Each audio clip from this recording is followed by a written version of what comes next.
स्वाति सिंह जी, राधा वल्लभ श्री हरिवंश महाराज जी, मेरी कोई संतान नहीं है, परंतु उसकी प्राप्ति के लिए शरीर की माता जी प्राय अलग अलग भगवान के पाठ करने को बोलती है। उनकी प्रसन्नता के लिए मैं कर तो लेती हूँ, पर श्री जी की शरणागत होने के कारण पूर्ण भाव नहीं बन पाता। कहीं श्री जी या अन्य या उन भगवान के प्रति अपराध तो नहीं बन रहा, मतलब अंदर से भाव नहीं रहता। पर कोई और भगवान है नहीं, एक ही है। हाँ, उनको विविध नाम है, विविध रूप है, विविध आराधनाएं हैं। हमारी समझ में तो भक्ति के 3 स्वरूप है। एक है वैधि, एक है गौड़ी और एक है अनुरागात्मिका।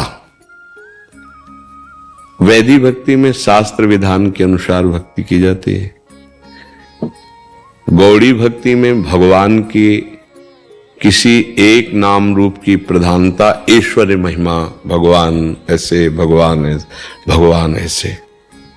और अनुरागात्मिका भक्ति में मेरे लाडले, जैसे अपने वृंदावन की उपासना, बांके बिहारी लाल, राधा वल्लभ, यहाँ भगवान नहीं बोले, बांके बिहारी भगवान की जय ऐसा नहीं बोला जाता। बांके बिहारी लाल की जय, राधा रमण लाल की जय, राधा वल्लभ लाल। इस अनुरागात्मिका भक्ति में फिर दूसरों न कोई, मेरे तो गिरधर गोपाल। इसमें सिद्धांत नहीं है कि हम किसी अन्य वासना या कामना की पूर्ति के लिए किसी और के आगे हाथ भी जोड़ दें। बने तो रघुबर ते बने, ये अनुरागात्मक। बने तो रघुबर ते बने, बिगड़े तो भरपूर, तुलसी औरन ते बने, ता बनिबे पे धूर। ये प्रेम लक्षणा भक्ति का। अब अगर यहां कोई जुड़ता है तो समझना चाहिए कि प्रेम लक्षणा भक्ति का गढ़ है ये वृंदावन। अच्छा, संतान आदि या सुख आदि, जैसे ना चाहने पर दुख अपने आप आ जाता है, ऐसे ही अगर योग है संतान का तो आप ना भी चाहो तो हो जाएगा। देखो ना, कितने ऐसे लोग हैं खाने की व्यवस्था नहीं, चाहते भी नहीं कि संतान हो, पर कई संतान हो जाती क्योंकि योग है। बहुत धन है, ईश्वर है, वैभव है, पर योग नहीं है। पति पत्नी सुंदर है, सारी व्यवस्थाएं हैं, डॉक्टरी भी करवा चुके, सब व्यवस्था, पर योग नहीं है। तो योग ना होने पर फिर नहीं होगा। अब उसमें आप कोई पाठ करो, कोई ऐसा करो, कुछ ऐसा करो, फिर ना हो तो फिर आप उसमें भगवान पर अश्रद्धा करो, वो तुम्हारा अज्ञान होगा। अश्रद्धा से भगवान में कोई फर्क नहीं पड़ता है। श्रद्धा करोगे तो तुम्हारा मंगल हो जाएगा। अगर योग नहीं है तो कुछ भी किया जाए संतान नहीं हो सकती। जैसे श्रीमद् भागवत में कथा आती है कि आत्मदेव नाम के ब्राह्मण के पास खूब ऐश्वर्य संपत्ति सब थी। पत्नी थी जिनका नाम धुंधुली था। अब पति ने बहुत साधना की, दान पुण्य किया, बड़े विद्वान थे वो तो, सब अनुष्ठान किए, लेकिन संतान नहीं हुई। अब हार करके इस बात में जल करके कि अब जाके जंगल में मैं आत्महत्या कर लूंगा, मेरे तो संतान है ही नहीं। तो जंगल में गए तो देखा सन्यासी जी आ रहे थे, तो उनके चरणों में गिर पड़े, रोए बहुत कि भगवान मैं तो यहां शरीर ही छोड़ने आया था, क्यों चिंतित हो तुम? बोले संतान हमारे नहीं। तो उनका मैं योग देख रहा हूं, तुम्हारे भाल में संतान की रेखा नहीं है। तो उनका महाराज अब हम तो जिएंगे नहीं अगर संतान नहीं मिला। तो उनका भाग्य में रेखा नहीं है संतान की, मान लो सुखी हो जाओगे। बोले नहीं महाराज हम तो उन्होंने तपोबल से एक फल प्रकट किया और दिया कि अगर अपनी पत्नी को खवा दोगे तो गर्भवती हो जाएगी, बढ़िया संतान होगी, पर तुम्हारे है नहीं भाग्य में संतान ही होगी। फल दे दिया। फल लेके गए, अपनी पत्नी से कहा ऐसा है, तो उसने कहा हम खा लेंगे, विश्वास में दे दिया। और उसने अपनी बहन को बुलाया और कहा कि हम तो कभी गर्भ धारण नहीं किया, तुम्हारे तो कई बच्चे हो गए, बड़ी पीड़ा होती होगी प्रसव के समय, 9 महीना पेट में धारण करना, फिर हम कुछ खा नहीं पाएंगे। और कई तरह की कल्पना करके अपनी बहन से कहा कि तुम एक काम करो, तुम गर्भवती हो, मैं नाटक करूंगी गर्भवती का, और जहां संतान हो तो मुझे दे देना और मैं तुम्हें पैसा दे दूंगी, और तुम ही अपने पति को कह देना कि संतान मर गए। ऐसे और परीक्षा के लिए इस फल को हम गाय को खवा देते हैं, तो गाय को वो फल खवा दिया। अब वो समय से जब उनकी बहन के लड़का हुआ तो वैसे ही नाटक पूरा हुआ, पैसा उधर चला गया उधर। अब ये हुआ कि आत्मदेव ब्राह्मण के पुत्र हुआ, बड़ी खुशी हो गई। अब उसने अपने पति से कहा कि पूर्व में संतान ना होने के कारण मेरे वक्षा स्थल में दूध नहीं है, मेरी बहन के लड़का हुआ तो वो पधार गया, तो अगर उसको हम सेवा के लिए बुला लें तो बढ़िया रहेगा। तो बुला लिया, वो बढ़िया बात बन गई क्योंकि बहन थी।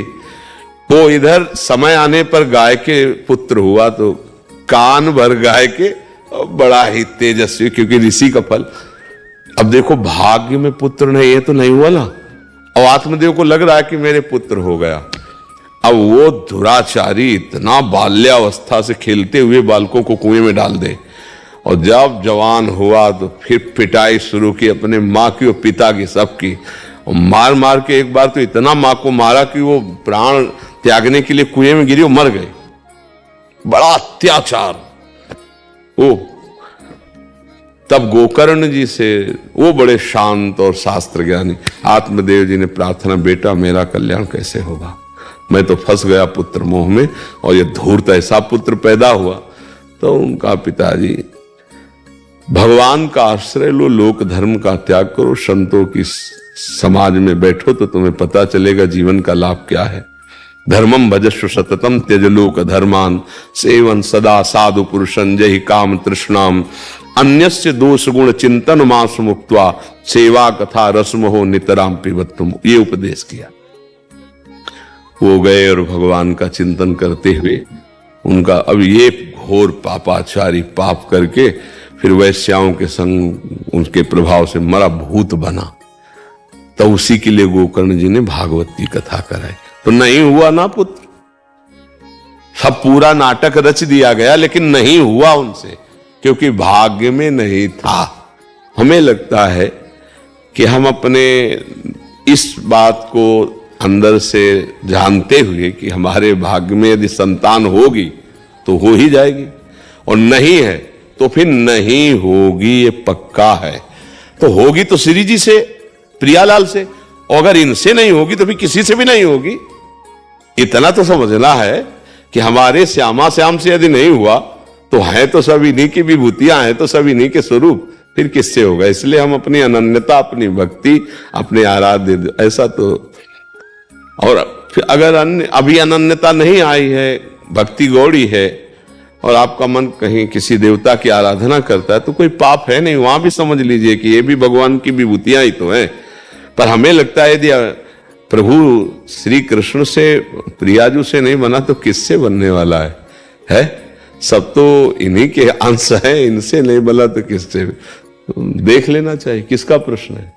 हाँ, देख लेना चाहिए, विचार पूर्वक देख लेना चाहिए। यही हम इनसे कह देते हैं, हमारे भी आपने सब संतुष्टि कर दी थी महाराज जी जी, तो हमारी पत्नी के भी नहीं है जी, इनसे भी हम यही कह देते हैं जी, श्री जी को जब देना होगा जी, तो दे देंगे, नहीं तो स्वयं आ जाएंगे। हमारे इसमें श्री जी की सेवा में कई ऐसे परिवार हैं जिनकी संतान नहीं हुई, आजीवन के लिए अब ब्रह्मचर्य लेकर खूब भजन साधन और प्रभु को अपना मान लिया, जीवन कृतार्थ हो गया। समझो, अगर हमारे पास संतान नहीं तो भगवान ने कर्तव्य से बचा दिया, प्रपंच के कर्तव्य। अब हम परम कर्तव्य में लग जाएं, दोनों पति पत्नी, खूब नाम जप करें, खूब भजन करें, भजन करके भगवान को प्राप्त कर लें, सब कुछ हो गया। जिसको भगवत प्राप्ति हो जाती है वो सब ऋणों से मुक्त हो जाता है। देव ऋण, ऋषि ऋण, मातृ ऋण, पितृ ऋण, एकादश स्कंद में भगवान वर्णन करते हैं। हाँ, अगर कुछ उपाय आदि करने से तो गृहस्थी धर्म है, अच्छा है, लेकिन उपाय के बाद भी यदि सफलता नहीं तो राजी रहना सीखो कि भाई अब हमारे प्रारब्ध में नहीं है, अब नहीं है तो फिर क्या उपाय किया जा सकता है, तो उसको धैर्यपूर्वक सहना चाहिए। फिर अन्य उपाय नहीं करना चाहिए कि हम इधर से उधर से, फिर वो वही धुंधकारी वाली बात। हाँ, उसमें क्या होगा कि जैसे आपकी संतान है तो आपके अंश से पैदा है, आपका स्वभाव, माता पिता का रूप और स्वभाव जाता है पुत्र के ऊपर, पहचाना नहीं जाता। तुम उनके लड़के हो क्या? बोले क्यों? बोले आकृति मिलती है और देखो डीएनए भी मिलता है, नहीं मिलता, और स्वभाव, आचरण, माता पिता का ढांचा पुत्र के ऊपर आता है ना, पुत्र या पुत्री संतान के ऊपर, उसे गुण भी आते हैं। अब वो कहां से प्रकट हुआ उसके क्या संस्कार हैं, उसके क्या गुण हैं, वो आएगा तो धुंधकारी जैसे बहन का लड़का है, आतंक मचा दिया, क्या क्या लीलाएं। तो हमें लगता है कि हमारे भाग में पुत्र सुख नहीं बदा है, तो नहीं बदा है।